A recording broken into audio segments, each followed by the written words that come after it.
Tonight we want to talk about what does Freemasonry teach through their ritual at a Masonic funeral ceremony.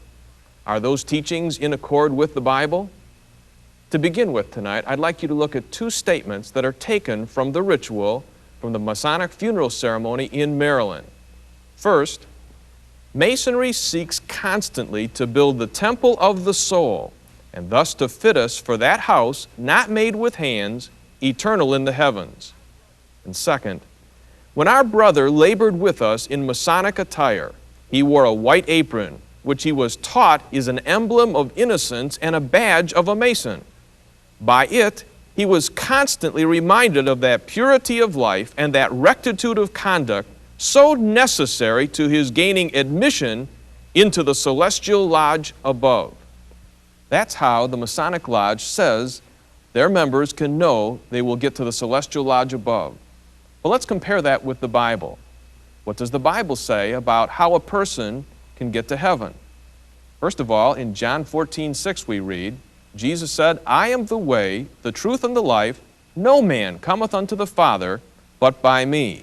In Ephesians 2:8 it says, For by grace you have been saved through faith, and that not of yourselves, it is the gift of God, not as a result of works, that no one should boast.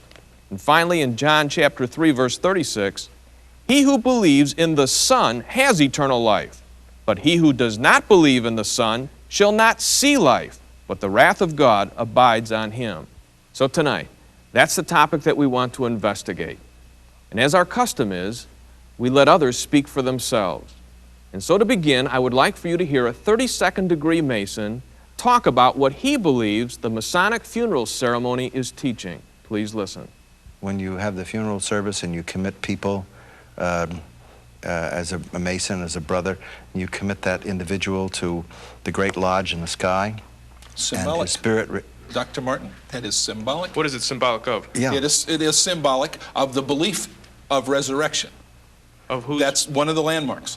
Isn't that a belief, a religious belief? It is a symbolic belief. It is an allegorical Well, belief. is religion, else. now wait a minute, I'm confused here. Is resurrection an actuality, or is resurrection a symbol?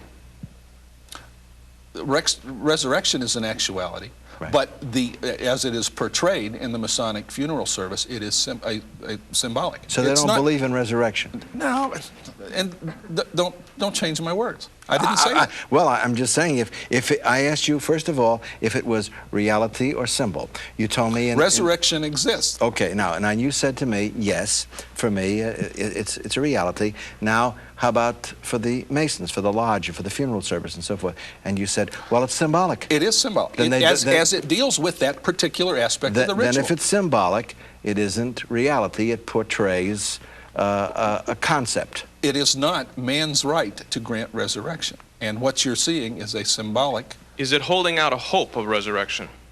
I would think so. Is it a false hope? No. In terms of symbolism, no.